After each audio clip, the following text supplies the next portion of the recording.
Sa buhay natin, minsan nararanasan talaga natin yung sobrang hirap tayo at hindi na natin alam kung anong gagawin. Ito ang lagi mong tatandaan. Hindi lang tayo ang naghihirap sa ngayon. Maraming mga tao na mas malala pa yung nararamdaman compared sa'yo. Mas malala pa yung mga pinagdaanan compared sa'yo. Kaya kung ikaw may balak kang sumuko dahil lang naranasan mo yung paghihirap mo ngayon at kung ano may yung mga pinagdaanan mo ngayon, palagi mong tandaan na kayang-kaya mo yan. Kaya ng iba, kayang-kaya mo rin yan.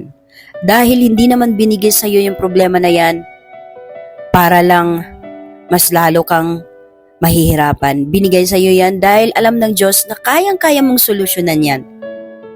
Okay? Kaya kung nanghihina ka man, hindi mo na alam ang gagawin mo, mag-pray ka lang. At lahat ng mga bumabagabag sa'yo, mawawala lahat yan. Basta magtiwala ka lang.